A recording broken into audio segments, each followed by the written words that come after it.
ഗുരുവായൂരിനെ മാത്രമല്ല, കേരളത്തെ ആകെ ഞെട്ടിച്ച ഒരു രാഷ്ട്രീയ കൊലപാതകം 20 വർഷങ്ങൾക്ക് മുമ്പ് നടന്നിരുന്നു. ചാവക്കാട് നഗരസഭാ ചെയർമാനായിരുന്ന സഖാവ് KP വത്സലനെയാണ് UDF അക്രമികൾ നിഷ്ഠൂരമായി കൊലപ്പെടുത്തിയത്.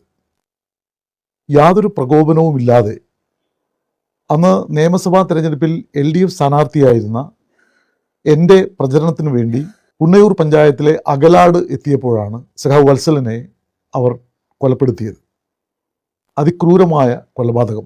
ആ കൊലപാതകം നിഗൂഢമായ ഉദ്ദേശങ്ങളോടെ നടത്തിയ ഒന്നായിരുന്നു. തെരഞ്ഞെടുപ്പിൽ യാതൊരു വിജയ സാധ്യതയും ഇല്ലാതിരുന്ന UDF തെരഞ്ഞെടുപ്പിൽ ജയിക്കുന്നതിന് വേണ്ടി നടത്തിയ, തെരഞ്ഞെടുപ്പ് രംഗത്തെ അട്ടിമറിക്കാൻ വേണ്ടി നടത്തിയ ഒരു ഗൂഢാലോചനയായിരുന്നു ആ കൊലപാതക രാഷ്ട്രീയത്തിന് പിന്നിലെ ലക്ഷ്യം. പക്ഷേ കൊലപാതകം അവർക്ക് വലിയ തിരിച്ചടിയായി. രാഷ്ട്രീയ രംഗത്ത് അത്തരത്തിൽ നികൃഷ്ടമായ ഒരു മനുഷ്യവേട്ടയെ ഗുരുവായൂരിലെ സാമാന്യ ജനങ്ങൾ തിരസ്കരിക്കുകയാണ് ചെയ്തത്. അതിന് തൊട്ട് മുമ്പ് നടന്ന തെരഞ്ഞെടുപ്പിൽ UDF ഗുരുവായൂർ നിയമസഭാ മണ്ഡലത്തിൽ 10,000 വോട്ടിനാണ് വിജയിച്ചത്. എന്നാൽ 2006 നിയമസഭാ തെരഞ്ഞെടുപ്പിൽ UDF ദയനീയമായി പരാജയപ്പെട്ടു. UDFന്റെ ക്രിമിനൽ രാഷ്ട്രീയം വലിയ തോതിൽ നാട്ടിൽ ചർച്ചയാക്കപ്പെട്ടു. പക്ഷേ ചില മാധ്യമങ്ങൾ ആദ്യത്തെ 1-2 ദിവസത്തെ വാർത്തകൾക്ക് ശേഷം ഈ കൊലപാതക വാർത്തയും അനുബന്ധ വസ്തുതകളും തമസ്കരിക്കാനാണ് പരിശ്രമിച്ചത്. വത്സലന്റെ കുടുംബം, വത്സലന്റെ ഏക മകൻ നിരഞ്ജന് അന്ന് 7 വയസ്സാണ് പ്രായം. അദ്ദേഹത്തിന്റെ ഭാര്യയും അച്ഛനും അമ്മയും ജീവിച്ചിരുന്നു. ഈ കൊലപാതകത്തിന് ശേഷം 1 വർഷത്തിനുള്ളിൽ വത്സലന്റെ ഭാര്യ സുധ മരണപ്പെട്ടു. 1 വർഷത്തിന് ശേഷം ആദ്യം അച്ഛനും പിന്നീട് അമ്മയും മരണപ്പെട്ടു. ആ കുടുംബത്തിന്റെ ധർമ്മസങ്കടങ്ങൾ കേരളത്തിലെ ഒരു മാധ്യമവും ചർച്ചയാക്കിയില്ല എന്ന വിമർശനം ഞങ്ങൾ വ്യാപകമായിട്ട് ഉയർത്തുകയുണ്ടായി. ഇപ്പോൾ എന്തുകൊണ്ട് വത്സലൻ വധത്തെ സംബന്ധിച്ച് സംസാരിക്കുന്നു എന്ന് ചോദിച്ചാൽ, ഇതുമായി ബന്ധപ്പെട്ട് കോൺഗ്രസിന്റെ ഒരു നേതാവ് നട്ടാൽ കുറുക്കാത്ത നുണ പ്രചരിപ്പിച്ചു എന്നതുകൊണ്ടാണ് ഇതേ സംബന്ധിച്ചുള്ള ചില വസ്തുതകൾ ഞങ്ങൾക്ക് വെളിപ്പെടുത്തേണ്ടി വന്നത്. കോൺഗ്രസ് നേതാവ് ഗോപ പ്രതാപൻ വളരെ തെറ്റിദ്ധാരണാജനകമായിട്ടുള്ള ഒരു സ്റ്റേറ്റ്മെന്റ് അദ്ദേഹം ഒരു പ്രസംഗത്തിൽ നടത്തുകയുണ്ടായി. കോടികൾ വത്സലന്റെ കുടുംബസഹായത്തിന് പിരിക്കുകയും അതിൽ വലിയ വെട്ടിപ്പ് നടത്തുകയും ചെയ്തു എന്നൊക്കെയാണ് അയാൾ തട്ടിവിട്ടത്. എന്നാൽ വസ്തുത അത് വളരെ വ്യത്യസ്തമായിട്ടുള്ള ഒരു കാര്യമാണ്. ഞങ്ങൾ അക്കാലത്ത് സമാഹരിച്ച സംഖ്യ 20 ലക്ഷം രൂപയാണ് ബാങ്കിൽ നിക്ഷേപിച്ചത്.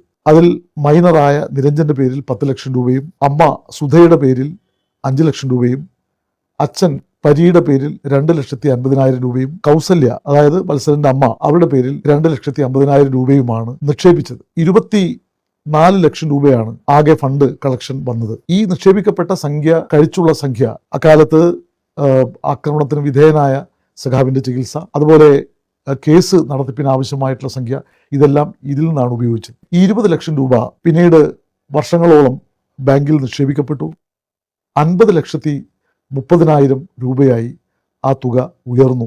മൈനർ എന്ന നിലയിൽ നിന്ന് മേജറായി മാറിയ നിരഞ്ജന് പൂർണ്ണമായും അവകാശപ്പെട്ട സംഖ്യയായിരുന്നു ഇത്. ചാവക്കാട് സർവീസ് സഹകരണ ബാങ്കിൽ നിക്ഷേപിക്കപ്പെട്ട ഈ തുക വളരെ സുരക്ഷിതമായിട്ട് ആ സംഖ്യ പിൻവലിക്കും വരെ ആ ബാങ്കിൽ സുരക്ഷിതമായിട്ട് കിടക്കുകയുണ്ടായി. ഗോപപ്രതാപൻ ആരോപിച്ചതുപോലെ ഈ സംഖ്യ എടുക്കണം എന്നാരെങ്കിലും നിർദ്ദേശിച്ച് ചെയ്തതല്ല.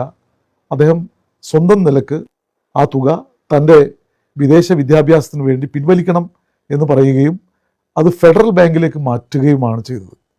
ഇതാണ് വസ്തുത. ആദ്യഘട്ടത്തിൽ ഈ തുക പിൻവലിക്കുന്നതിനെ പാർട്ടി അനുകൂലിച്ചില്ല. കാരണം അത് അവിടെ തന്നെ കിടക്കട്ടെ, പലിശ കുടുംബത്തിന് മകന് ലഭിക്കും എന്നുള്ളത് കൊണ്ട് എടുക്കുന്നതല്ല ഉചിതം എന്ന് ഞങ്ങൾ പറയുകയുണ്ടായി. പക്ഷെ അദ്ദേഹം ഫെഡറൽ ബാങ്കിലേക്ക് മാറ്റുകയാണ് ചെയ്തത്.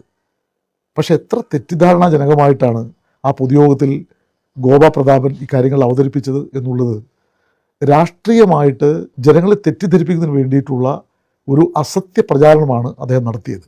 ഗോപ പ്രതാപൻ ഇപ്പോൾ വത്സലന്റെ കുടുംബത്തിൻ്റെ സഹായിയായി പ്രത്യക്ഷപ്പെട്ടത് വളരെ വിചിത്രമായ ഒരു കാര്യമാണ്. മരണം വരെ വത്സലനും ഗോപ പ്രതാപനും തമ്മിലുള്ള ബന്ധം കൃത്യമായി അറിയുന്നവരാണ് ഞങ്ങൾ. ഏത് നിമിഷവും വത്സലനെ ആക്രമിക്കാൻ വേണ്ടി നടന്നിരുന്ന ഒരാളായിരുന്നു ഗോപ പ്രതാപൻ എന്നെല്ലാവർക്കും അറിയാം. പക്ഷേ ഇപ്പോൾ തെരഞ്ഞെടുപ്പ് നേട്ടത്തിന് വേണ്ടി പലതും അദ്ദേഹം തട്ടിവിടുകയാണ് ചെയ്തത്. ഒരു ചോദ്യത്തിന് UDF മറുപടി നൽകണം. എന്ത് സംഘർഷമുണ്ടായിട്ടാണ് വത്സലിനെ കൊലപ്പെടുത്തിയത്? എന്തായിരുന്നു ആ കൊലപാതകത്തിന് പിന്നിലെ ലക്ഷ്യം? വളരെ കൃത്യമല്ലേ? അത് ഗുരുവായൂരിൽ നിലനിന്ന സമാധാനാന്തരീക്ഷത്തെ അട്ടിമറിക്കുകയും ഈ തെരഞ്ഞെടുപ്പിൻ്റെ സ്ഥിതിഗതികളെ മാറ്റിമറിക്കുകയും ആയിരുന്നു ഉദ്ദേശം. അതിലാർക്കെല്ലാം പങ്കുണ്ടായിരുന്നു എന്നുള്ളത് നാട്ടിൽ അങ്ങാടിപ്പാട്ടായിരുന്നു. അന്ന് UDF ഗവൺമെൻറ്റിൻ്റെ കാലത്ത് ആണ് കേസന്വേഷണം നടന്നത് എന്ന് നമുക്കെല്ലാം അറിയാം. തീർച്ചയായും അക്കാര്യങ്ങളിലെല്ലാം ഉണ്ടായിട്ടുള്ള തെറ്റിദ്ധാരണാജനകമായിട്ടുള്ള മൊഴികളും മറ്റു കാര്യങ്ങളും വലിയ തോതിൽ ഇതിന് പിന്നിൽ ഗൂഢാലോചന നടത്തിയ ആളുകൾ രക്ഷപ്പെടുന്നതിന് ഇടയാക്കി എന്നുള്ളതൊരു യാഥാർത്ഥ്യമാണ്. UDF കൊലപാതക രാഷ്ട്രീയത്തെ കൈകാര്യം ചെയ്യുന്നതിൽ സ്വീകരിച്ചിരുന്ന ഇരട്ടത്താപ്പ് പല സംഭവങ്ങളിലും പ്രകടമാണ്. ഇപ്പോൾ കോൺഗ്രസ് പ്രവർത്തകരായിട്ടുള്ള ആളുകളെ തന്നെ നിഷ്ഠൂരമായി കൊലപ്പെടുത്തിയ എത്രയെത്ര സംഭവങ്ങളാണുള്ളത്. ചാവക്കാട്ടെ AC ഹനീഫയുടെ കൊലപാതകം മാർക്സിസ്റ്റുകാർ നടത്തിയതാണോ?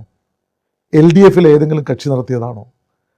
ചാവക്കാട് ബ്ലോക്ക് കോൺഗ്രസ് കമ്മിറ്റിയുടെ സെക്രട്ടറി ആയിരുന്ന AC ഹനീഫയെ നിഷ്ഠൂരമായി കൊലപ്പെടുത്തുന്നതിനുള്ള ഗൂഢാലോചന ഏതെല്ലാം ദിക്കിലാണ് നടന്നത്? ആരെല്ലാമായിരുന്നു അതിന് പുറകിൽ? ഹനീഫയുടെ വൃദ്ധയായ മാതാവ് മാധ്യമ പ്രവർത്തകരോട് പറഞ്ഞത് ഈ നാട്ടിലെ മുഴുവൻ ജനങ്ങൾക്കും അറിയാം. അത് ഞങ്ങളുടെ മേലേക്കിടുന്ന കാര്യമില്ല. അവിടെ ആ ഘട്ടത്തിൽ തീർച്ചയായും രമേശ് ചെന്നിത്തലയുടെ പോലീസിനെ ദുരുപയോഗിച്ചുകൊണ്ട് അതിൻ്റെ കേസ് ഫ്രെയിം ചെയ്തപ്പോഴെല്ലാം വലിയ തോതിലുള്ള കള്ളക്കളികൾ നടന്നു എന്നുള്ളതൊരു യാഥാർത്ഥ്യമാണ്. പക്ഷേ AC ഹനീഫ മരിച്ചു എന്നത് യാഥാർത്ഥ്യമാണ്. കൊലപ്പെടുത്തിയത് കോൺഗ്രസ്സുകാരായിരുന്നു എന്നുള്ളതും സത്യമാണ്. ഗോപ പ്രതാപൻ ഇക്കാര്യത്തിൽ യാതൊരു ബന്ധവുമില്ലെങ്കിൽ എന്തിനാണ് അദ്ദേഹത്തെ കോൺഗ്രസിൽ നിന്ന് സസ്പെൻഡ് ചെയ്തത്, അദ്ദേഹത്തെ ഭാരവാഹിത്വത്തിൽ നിന്ന് മാറ്റിയത്? വളരെ പ്രകടമാണ്. അതുപോലെ തന്നെ വളരെ പ്രധാനപ്പെട്ടൊരു കാര്യം, AC ഹനീഫയുടെ ഭാര്യ തനിക്ക് അർഹതപ്പെട്ട പണം നൽകിയില്ല എന്ന് പത്രസമ്മേളനത്തിൽ പറഞ്ഞത് ഞങ്ങളുടെ പ്രേരണയിൽ ആയിരുന്നോ? അവർ നടത്തിയ വാർത്താ സമ്മേളനം തൃശ്ശൂരിലെ മാധ്യമപ്രവർത്തകരെല്ലാം അറിഞ്ഞതല്ലേ? ഇതെല്ലാം നിലനിൽക്കെ വേദിയിൽ കയറി തട്ടിവിടുമ്പോൾ തൻ്റെ നേരെ ചില കാര്യങ്ങൾ ഉയരും എന്നുകൂടി അദ്ദേഹം മനസ്സിലാക്കണം. മോഹനൻ വധക്കേസിൽ പിരിച്ച പണം മോഹനൻ്റെ ഭാര്യയ്ക്ക് നൽകിയോ? ആരാണ് നൽകാതിരുന്നത്? എന്തുകൊണ്ടാണ് ആ ഫണ്ടിൻ്റെ കണക്കിൻ്റെ വിശദാംശങ്ങൾ പുറത്തുവിടാതിരുന്നത്? ഇതൊക്കെ എല്ലാ ജനങ്ങൾക്കും അറിയുന്ന കാര്യമാണ്. അപ്പോൾ ഗുരുവായൂരിലെ കോൺഗ്രസ് നേതൃത്വം അക്രമികളുടെ നേതൃത്വത്തിൽ ഉള്ള ഗൂഢസംഘമായി ഒരു ഘട്ടത്തിൽ മാറി എന്ന് ഈ നാട്ടിൽ പറഞ്ഞത് മാർക്സിസ്റ്റുകാർ മാത്രമല്ല, കോൺഗ്രസ്സിലെ തന്നെ പ്രബലമായൊരു വിഭാഗം അത് പറഞ്ഞിരുന്നു. ഇന്നും അവർ അത് വിശ്വസിക്കുന്നു. പല മേഖലയിലും ആ മാഫിയ സംഘം നിലനിൽക്കുന്നു എന്ന് അവർ തന്നെ പലപ്പോഴായി പറഞ്ഞിട്ടുണ്ട്. തനിക്കെതിരായിട്ടുള്ള കോൺഗ്രസ് നേതാക്കളെ സഹകരണ സംഘങ്ങളിൽ നിന്ന് അവിശുദ്ധമായ സഖ്യമുണ്ടാക്കി ചവിട്ടി പുറത്താക്കിയത് ആരാണ്? അർബൻ ബാങ്കിലും റൂറൽ ബാങ്കിലും നടന്ന അട്ടിമറികൾക്ക് പുറകിൽ ആരായിരുന്നു? ഇതെല്ലാം നാട്ടുകാർക്കറിയാലോ. എന്നിട്ട് സംശുദ്ധനായ ഒരാളെന്ന നിലയിൽ വാചക കസരത്ത് നടത്തുമ്പോൾ ഇതൊന്നും ഞങ്ങൾ പറയില്ല എന്ന് കരുതിയോ?